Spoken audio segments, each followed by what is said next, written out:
This is Sports Bash Saturday with Josh Hennig, live from the Matt Blatt Kia Studios. Now, Sports Bash Saturday. Here's Josh Hennig. Power Hour edition of Sports Bash Saturday, because sports, they're done the pause. They're back in action. Coming up at 1 o'clock, we will have baseball for you. That's right. We have the Indians versus the Cardinals today. ESPN radio coverage of baseball here on 97.3 ESPN tonight. Flyers take on Islanders, game 3, 7 o'clock. So a busy weekend in sports. Phillies have this series with the Braves. I'm very intrigued by what the Phillies can do, because let me tell you something. If the Phillies can come out of this series with at least 2 out of 3, they could really cement themselves in a good spot to make a good playoff run, because I'm telling you right now, I don't know if I'm really scared of anybody in this division. And you got Josh Tomlin for the Braves today.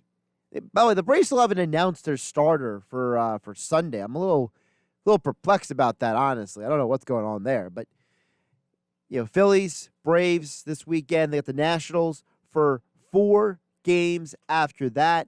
And then the Mets for another 4 games after that. So you have now, between yesterday, this series, the next series, and the series after that, you have 11 straight games against the National League East. An opportunity for you to really put your foot down if you're serious about the playoffs. So we'll get more into how serious the Phillies need to be coming up here in this hour. BlazeSugarHouse.com text board is open at 609-403-0973. A lot of news topics to get to. Sixers head coaching candidates. Flyers versus Islanders, game 3. I mentioned that the Phillies. Also, the Eagles preparing. They are 2 weeks away from the start of the NFL season. So what does that look like for the Eagles without Andre Dillard now? No Dillard means a lot of changes, and it looks like right now, at least, the Eagles, they don't seem to be in too much of a hurry when it comes to moving Jason Peters over to left tackle, because apparently today they had Matt Pryor at left tackle, Jason Peters at right guard. So what does that mean? I don't know yet. It's going to be interesting to find out. I did want to pass on a little sports news that happened. For those who didn't hear it, I know Billy Schwein was very busy with the lifeguard segment, but around the time, about earlier this morning, Cliff Robinson passed away. Those who may remember Cliff Robinson from those Trailblazer teams that lost to the Chicago Bulls years ago. He was the 6th man of the year, an all-star. My personal favorite memory with Cliff had to do with the fact that he was one of those guys who just, I feel like he was like the first serious 6th man of the year. He was like the first guy that I really remembered who kind of set the standard for the modern 6th man of the year. He was that kind of guy who you knew coming off the bench was a weapon. And the year that he won the 6th man of the year, he had 19 points. And that was unheard of in that era. Usually the number one guy off the bench was like a part of the team, but he wasn't that high level of a star player. And Cliff Robinson went on to have a very long career in the NBA. He's also 2-time all-defensive team. So thoughts and condolences go out to him and his family. Also, the news dropped last night, a little sports related. I was telling you guys all week to go watch 42, the movie about the life of Jackie Robinson, telling the true story with Chadwick Boseman playing the role of Jackie Robinson. Well, last night, Chadwick passed away after a almost 5-year battle with colon cancer. We found out that they were keeping it a secret, that he was filming movies like Black Panther and 21 Bridges and Message from the King, that he was basically coming back and forth from chemo treatments and surgeries and coming right back to film another movie. So some really sad news over the last 24 hours. And honestly, in 2020, it just feels like it's just been a sad year altogether. But we got sports back. We got to talk about it right here. Sports Bash Saturday, 97.3 ESPN. I said this yesterday on game night when it comes to the Flyers game tonight, which I think the Flyers will win. I think the Flyers will win so much, I got a little ridiculous and created a six-leg parlay with them in it because I'm just so excited sports are back. It's like I had this pause, and it was like, okay, sports taking a timeout. I'm taking a timeout from sports. And that's kind of what I did. I didn't watch any sports documentaries or sports movies or anything. I kind of unplugged along with the sports world a little bit, and now the sports are back. We can get full on into it. And we get the Lightning and Bruins coming up in a couple minutes. Of course, the Flyers play tonight. And I think that the pause in the sports world may be a good thing for the Flyers because the Flyers in the first two games of this Islanders series, frankly, they didn't look very good. If you break down the 7 periods of action, so game 1 was the Islanders win. Game 2, they went to overtime. If you really break it down, the Flyers only played good in the second period of game 1. They played great in period 1 of game 2. And they played very good in overtime. So you could argue that they've only played 3 good periods in 2 games, and the series is tied 1-1. Shouldn't that tell you that how beatable this Islanders team is? This Islanders team is not that great. You're letting them in the games because you are playing poorly. So if you're the Philadelphia Flyers, you need to get up off your butt and get out there and play a full game for once. I don't want to hear about anything. There's no excuses. You had a couple days off. You were able to unplug from the game. You were able to reset your body and mind. You were able to get yourself back together. Now's the time to come out with some ferocity and intensity and go out there and take it to an Islanders team that frankly might be a little overrated. The only reason the Islanders are having a 1-1 series is because you played horrible for a couple different periods. You got outplayed in period 1 of game 1. You got totally dominated in period 3 of game 1. You got totally dominated in period 3 of game 2. You basically played almost an even period with them in second period of game 2. You're letting them get to you. They're not the better team. And if I'm Alain Vigneault, I'm walking in that locker room and I'm dropping some language. I'm getting intense in guys' faces, and I'm telling them straight up, you guys got to come out here like you're serious about winning. And not just one or two of you, the whole team. Because the Islanders, as far as I'm concerned, are not a better team. The Flyers have let them get into this series, take advantage of them, and whip them in different moments in time. We know the Flyers are capable of playing with the best of the best in the league. Remember how they handled teams like the Lightning, how they handled teams like the Bruins, how they handled the Capitals. The only time the Flyers have been losing games since they entered the NHL hub city of Toronto. The only time that they have had bad games is when they let the other team dictate the pace of the game. You know, you look at football, right? How many times do you watch a football game and you say, Team A is controlling Team B in the trenches, or Team A is dominating the ground game, or dominating the air game, or controlling the pace of the game, or running the hurry-up offense and forcing a defense to not be able to make substitutions and adjustments. You see it all the time. We say it all the time. We have these conversations every football season.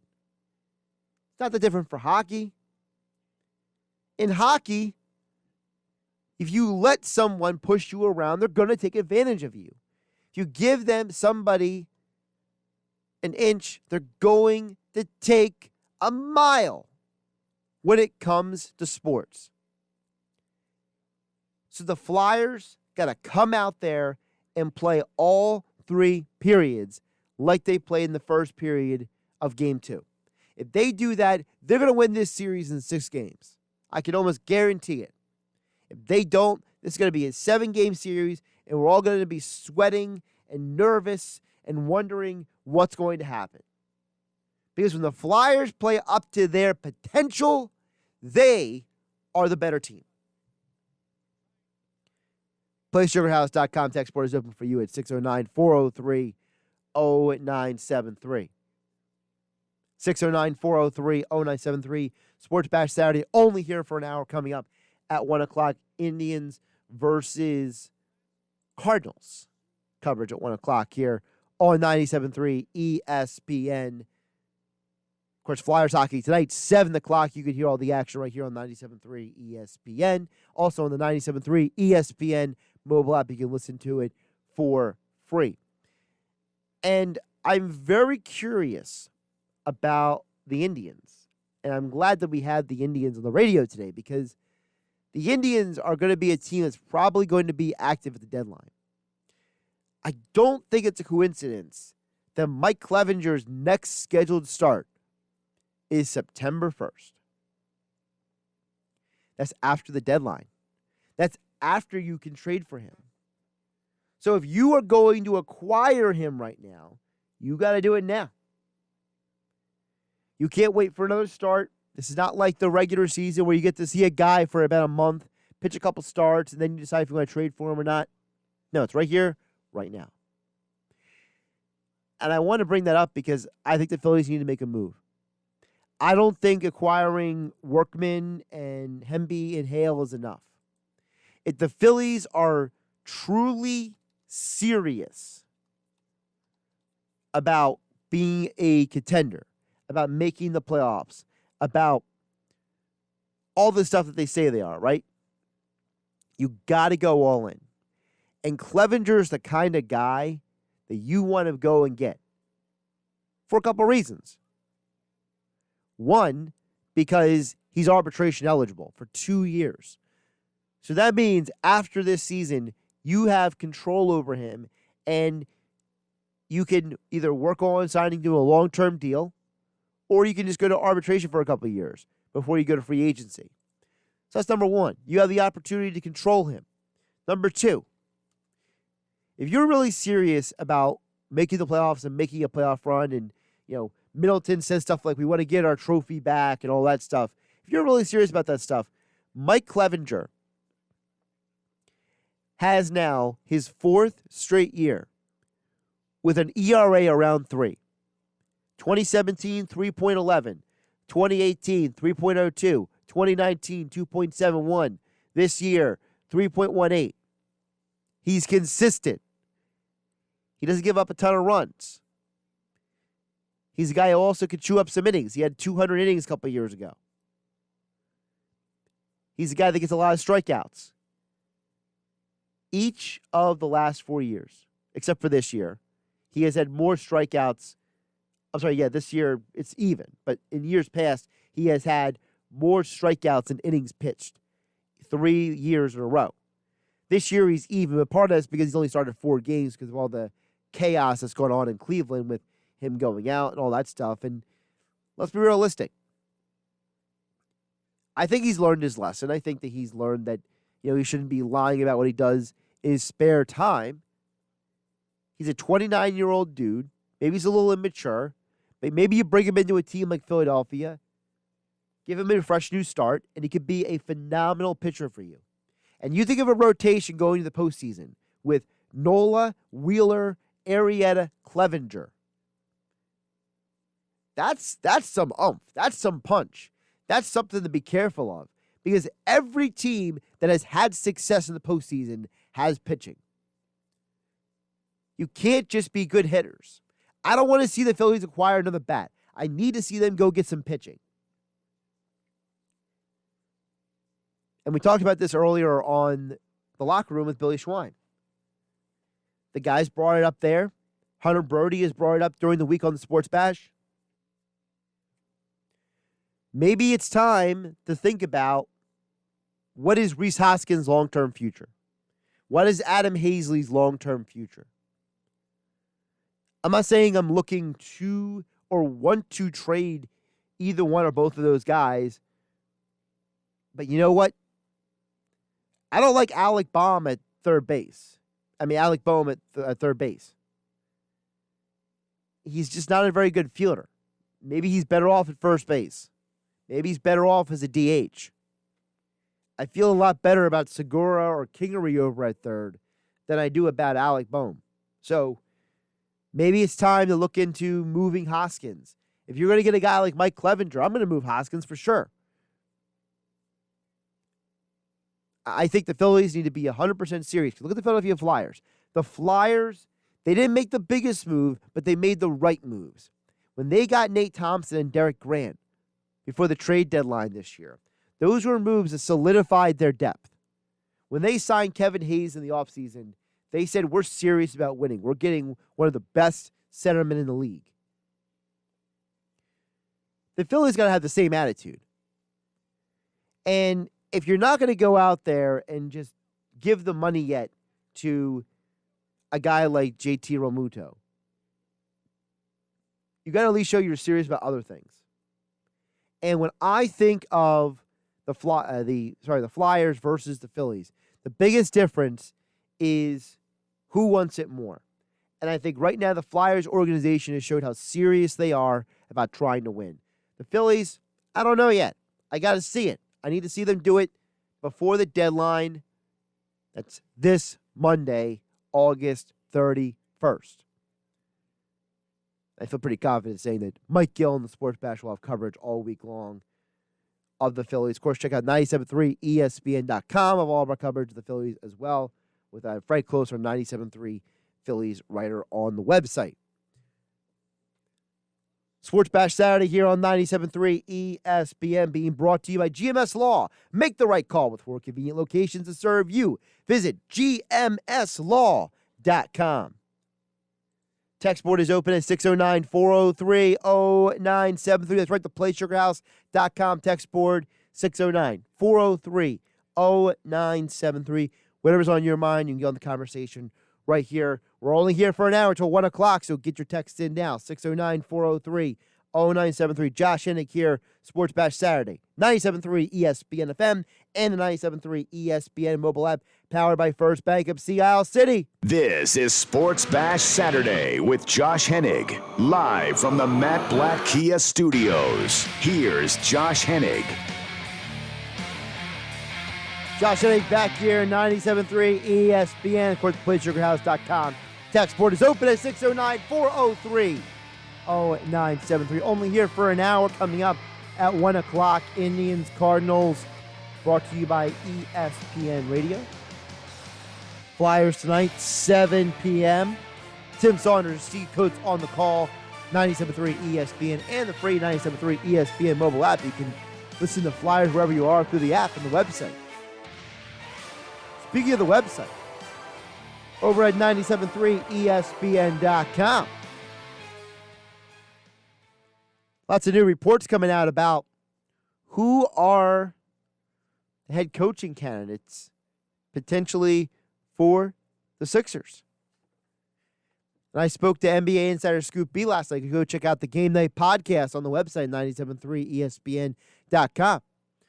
And we talked about the latest report that says that Jason Kidd is interested in the Sixers job. Now, for those who are maybe scratching your head a little bit, maybe don't remember where Jason Kidd has been, what he's done. Jason Kidd was with the Nets and then with the Bucks, and now he's an assistant with the Lakers. That Lakers assistant coaching staff that is just slammed full of guys. You have on Vogel's staff, you have Jason Kidd being one of them. They have a bunch of former head coaches on that staff. It's kind of ridiculous. But again, that's what they're doing over there at Lakers. Well, Jason Kidd reportedly wants to be the Sixers coach because of Ben Simmons and Joel Embiid.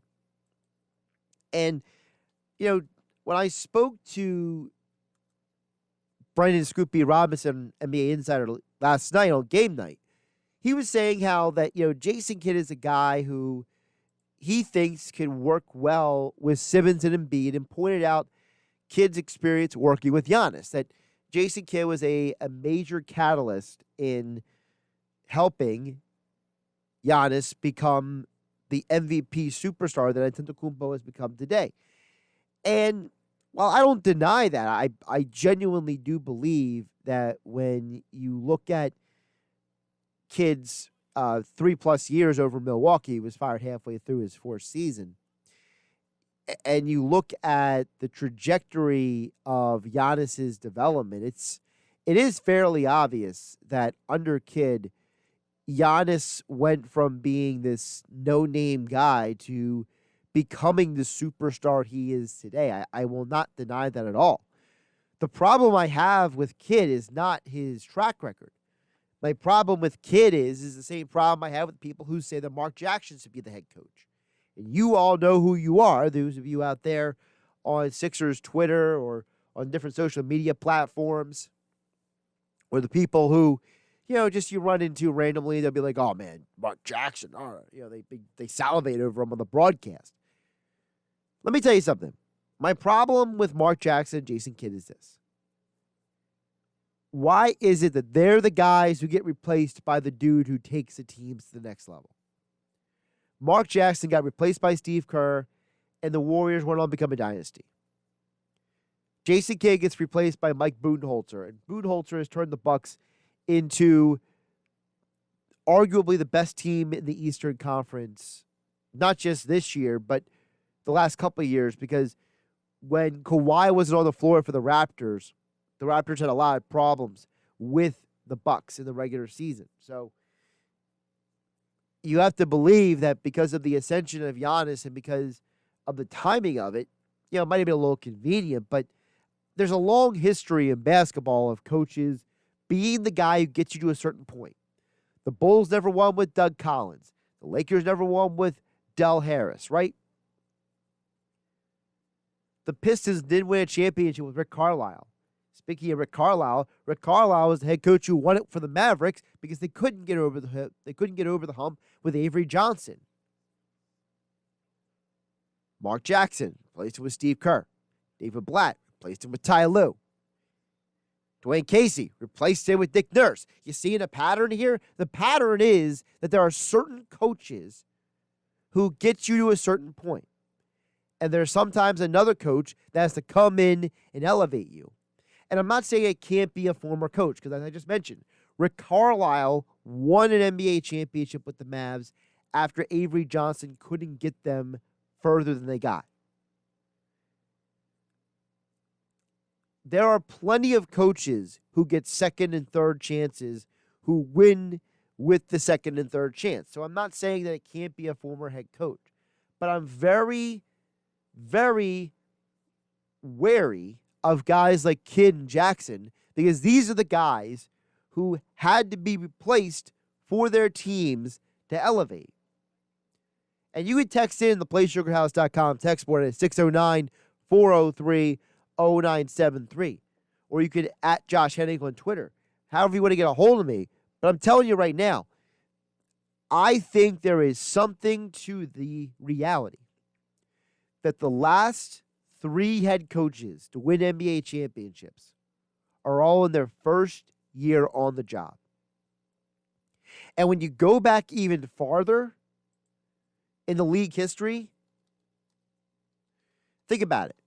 Nick Nurse was in his first year, no head coaching experience with the Raptors. Steve Kerr, no previous NBA head coaching experience before that. Think about Ty Lue. The Cavs were his first NBA head coaching job. Eric Spoelstra, the Miami Heat, were his first NBA head coaching job.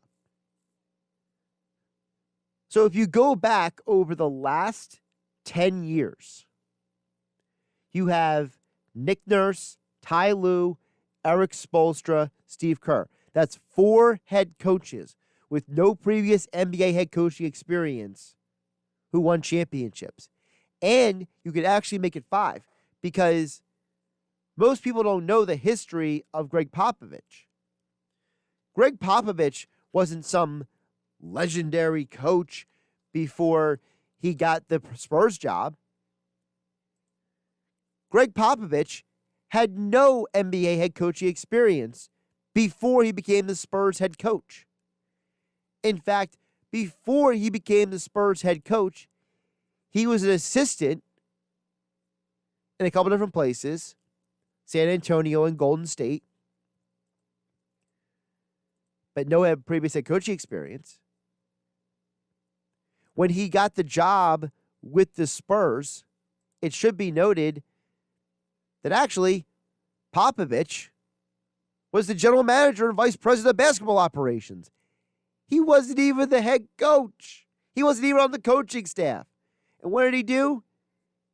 He fired the current head coach, came downstairs, became the head coach, and then all this success. So even a guy like Popovich shows you don't have to be a guy with a coaching resume. And by the way, think about the people that he was under. Greg Popovich was an assistant under Larry Brown and Don Nelson. Those are two of the most interesting characters and winningest coaches in league history. Those were he was assistant under. So I just encourage people, don't be so desiring and obsessed with guys like Stan Van Gundy and Mark Jackson and Jason Kidd. Listen, they're all interesting candidates. I'm not denying that there's an interest there, and there is something to it. There is something to the fact that Mark Jackson was the head coach before in Golden State, and he's had some time in the media to maybe recalibrate and figure himself out. But I do question, why isn't this guy got a head coaching job since? And I'm not denying that Jason Kidd might be the guy to help elevate Ben Simmons. And he might bring in an assistant coach who will be someone who will hold Joel Embiid accountable. So Jason Kidd can mentor Ben Simmons, and maybe somebody else can come in and mentor Joel Embiid. But again, Jason Kidd has not been the guy to come in with an established entity, except for once when he was the first-year head coach with the Nets. And that team was just such a strange situation anyway because of the whole, you had Joe Johnson and Brooke Lopez and Darren Williams at that point in their careers, and Kidd had just retired from playing, and he walks right into being a head coach. I'm not even fully sure he fully knew what he was doing. I don't think it's a coincidence that you have all of these head coaches who had no previous head coaching experience winning championships in the last decade. The only guy who has, well, maybe Rick Carlisle. The guy before him who did it, Doc Rivers. The guy before him, Larry Brown, Pat Riley, Phil Jackson. So it's either some of the greatest coaches of all time who have had past coaching experience, Jackson and Brown, or it's a guy in his first gig. I think it kind of tells you where the Sixers need to go. The Sixers need to go get somebody who's not a retread.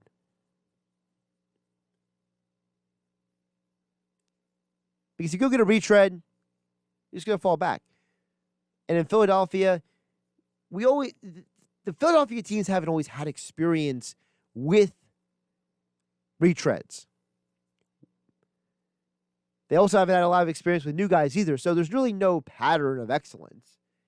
It's not like there's a Doug Peterson of the NBA out there or a Alain Vigneault of the NBA out there for me to make an analogy to. Do I personally like the candidacy of Ty Lue? Yeah. Do I personally like the candidacy of Dave Yeager? Yeah. While Yeager doesn't have a lot of experience winning, I think he's got a lot of experience of holding guys accountable and getting the best out of his star players, guys like Marc Gasol over there in Memphis, even though Gasol got tired of him. Maybe got tired of him because he held him accountable. Ever think of that? I have no interest in John Lucas coming back to the Sixers being head coach. That's for sure. Ime Udoka is interesting. He's a guy who's interviewed for a lot of jobs already. You can go check out the full list of candidates, along with what former Villanova national champion, 2016 player Darrell Reynolds had to say about Jay Wright. All that and more over at 97.3 ESPN.com and on the 97.3 ESPN mobile app. PlaySugarHouse.com. Text board is open for you to get on the conversation, whatever's on your mind. 609-403-0973. Flyers, Game 3 tonight versus the Islanders. 7 o'clock right here on 97.3 ESPN. Sixers coaching search feels like it's going to be going on for a while, so that'll be a topic as well. Phillies at the deadline. You interested in Mike Clevenger? You willing to give up potentially Rhys Hoskins and maybe another player or two to go get Clevenger? Eagles, no Andre Dillard. At practice today, it actually wasn't Jason Peters at left tackle. It was Matt Pryor at left tackle. Now, Jordan Mailata also played right tackle because Lane Johnson had a day off of the practice. So maybe we shouldn't read too much into it, but it's still something to keep an eye on. Are you worried about the Eagles? Football and Forward, powered by the Inside the Birds podcast, brought to you by PlaySugarHouse.com. Football and 4 segments over on the 97.3 ESPN website. Adam Kaplan, NFL Insider, says Jason Peters is probably going to be the guy.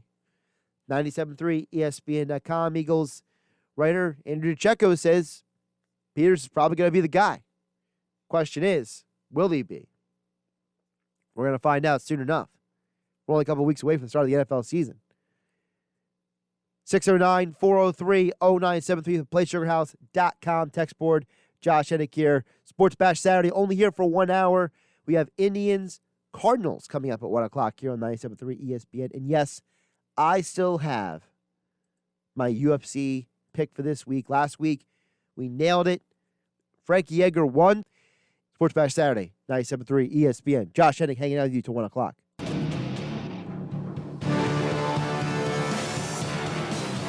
This is Sports Bash Saturday with Josh Hennig, live from the Matt Blatt Kia Studios. Here's Josh Hennig. Sports Bash Saturday being brought to you by GMS Law. Make the right call. With 4 convenient locations to serve you. Visit them online at gmslaw.com. By the way, Elaine Vigneault spoke to the media today. He had a prepared statement. I'm not going to read the whole statement. But I thought the statement was interesting. You can go read the full statement for yourself. Our Flyers insider, Kevin Durso, follow him on Twitter at Kevin_Durso, retweeted the whole statement. But Elaine Vigneault, just to summarize, I was reading it during the break. He basically was saying that, he understands people's, frustrations with, his comments that he was more focused on helping his team trying to win a game than he was on what was going on in the rest of the world. And he said that he was so focused on the game plan and trying to win that he wasn't really as tuned into the outside world as he should be. And he said that, he says all the quote, I'm going to quote here, quote, "I am guilty of not checking up on what was going on in the world and the NBA, but I'm a good person. I believe in equality. I believe in social justice. I believe to be part of the solution. I want to help society in any way I can." Vigneault goes on to say, we all have our part to do moving forward to help society fix these issues. Maybe we could all start by being good to each other. Society is like one big team, Vigneault says. Everyone has a role to play. If we work together and do our roles, I'm convinced we can fix society's issues, unquote. So Vigneault, first of all, takes the high road. Second of all, he shows that why he's such a great person for the Flyers job, because, he can be so singularly focused on winning that he doesn't have to compromise his morals or who he is just to win. And I appreciate that. And I think every Flyers fan should be proud of AV for the statement he came out with. So you can read the full statement at Kevin_Durso on Twitter. Kevin Durso has got the full statement over there on Twitter. Of course, Flyers, Islanders tonight, 7 o'clock here on 97.3 ESPN. PlaySugarHouse.com. Text board is open, 609-403-0973. I promised you guys I would give you my UFC picks before I get out of here. Of course, we're only on for an hour today. Indians, Cardinals, coming up at 1 o'clock. ESPN radio coverage of Major League Baseball today. It was actually going to be the Yankees-Mets game, but because of the rainstorm that's pounding through here, they switcherooed the schedule. So now we got Cardinals, Indians. And I'm intrigued by this Indian situation. Like I said earlier, I would love to see the Phillies go after Mike Clevenger. That's a guy that I would personally target. If you got to give up Rhys Hoskins, do it. I'm not sold on Hoskins like I used to be. I used to be a Hoskins guy. I used to be one of those guys who would talk about him and say this is one of the best young sluggers in baseball. And the second half of last season and the beginning of this season, I've honestly soured on him. I don't know if he's just hit a ceiling in Philadelphia. I don't know if he's just regressed. I don't know if he hit his peak too early as a slugger. I don't know what it is. But I think that if I had to choose between Alec Boehm and Rhys Hoskins, I'm willing to give Boehm the chance right now because I think that he has shown more of a desire to be a swinger at the ball than Hoskins. I think Hoskins watches too many balls go by. I think he's got too much of a patient eye at times that it actually hurts him. So, and if you get Mike Clevenger, I'm all for Mike Clevenger. I'm not for. I mean, at some point we got to get Vinny Velasquez out of the rotation, right? And if you go to the postseason with Nola, Wheeler, Arrieta, Clevenger, I think as a Phillies fan, you're pretty excited about that. And Mike Clevenger right now, his next scheduled start date for the Indians, September 1st. That's the day after the deadline. You know what that means? The Indians open for business. Speaking of open for business, we went 2-0, technically 1-0, but I digressed last week on the bet. So we're going to try to get you some UFC picks here. I went with Frankie Edgar last week. He won one of the few guys to win a fight in 3 different weight classes in the UFC. The dude's a future UFC Hall of Famer. Edgar, I mean, is just incredible. I hope he gets another title run at 135 because it's actually his more natural weight class. And I think you saw in the fight last week that Frankie Edgar, he obviously has specific skill limitations in his fight against Munoz because he had trouble checking those kicks, but Edgar is such a tough dude. He can take a hit, and those guys at 135 are nowhere as powerful as the guys at 155. And you think about all the big-time names Edgar fought at 155 and 145, and now he's going down to a weight class where guys don't hit as hard. And if he's able to survive the power shots and the bombs that he took at 155 and 145, I think he can handle 135. I think he has a chance to make a title run down there. That'll be exciting. Tonight, UFC Fight Night is Smith versus Rakic. I know Alexander Rakic is a favorite on the betting lines, but I'm not buying it. I'm not buying Alexander, and here's why. Alexander hasn't really been fighting that high of a competition level. He's only been in the UFC for a few years now, and his best opponent he has had was his last fight. Veteran Volkan Ozdemir, and Ozdemir beat him in a split decision, and it was honestly a very close, tough fight. Anthony Smith is far and away the best fighter that Alexander has fought. And I think that Smith showed you in his last fight that he was still mentally recovering from a very tough year. You know, for those who don't know, Anthony Smith had a home invasion earlier this year during the training up to his next fight, and it really kind of affected him and his family, and it was very difficult for him. And so I wasn't surprised when he lost to Glover Teixeira back in May. But I think now that there's more time separated, more than a couple months from that home invasion to now, I think it's an opportunity for him to actually be able to get a win, and it's incredible value. Plus 225. It's really only because that Alexander Rakic is such a hot streak right now. I mean, aside from the one loss recently, He was actually on a huge winning streak. He had won 4 straight in the UFC. But you look at Anthony Smith. He's the best fighter that Alexander has fought. And if you look at Smith's resume, he's lost to Glover Teixeira and John Jones and Thiago Santos in the last several years. He hasn't been losing to, like, lower-level guys. He's lost to arguably the greatest 205 fighter in MMA history, and he's fought 2 number 1 contenders and lost to both of them. Otherwise, he's beaten everybody else. I think he can win this fight, and there's some great value, like I said, plus 225. And the other value is the co-main event. Robbie Lawler, a fill-in against Neil Magny. And let me tell you, I like Neil the guy, but Neil, I think, might be in and over his head. You know, Neil can't sustain a winning streak. He hasn't had a 3-fight winning streak since 2016. So a 2-fight, he gets 2 wins, he loses. And it keeps happening again and again. And Robbie Lawler is one of those guys, I know he's lost 3 straight, but he is a knockout artist. And he lost 2 of those fights by decisions. They were not finishes. The only finish loss he's had was a submission. I think Lawler could knock him out. That's plus 200 there. So those are your picks for the UFC. Let's get a couple texts in here before we get out of here. 609-403-0973 on the PlaySugarHouse.com text board. Texter says, with the early success of Sixto Sanchez, does that put more pressure on the Phillies to re-sign Realmuto? Texter, absolutely it does. If you don't sign Realmuto, that trade's going to look like a waste. You got to re-sign him. I don't believe at all that letting Realmuto walk is an option for the Phillies. I don't care how much money it is. I don't care about the luxury tax. John Middleton, you say you want to win a championship, put your money where your mouth is and go and get Realmuto locked up. I'm with you, Texter. You can't let that guy walk.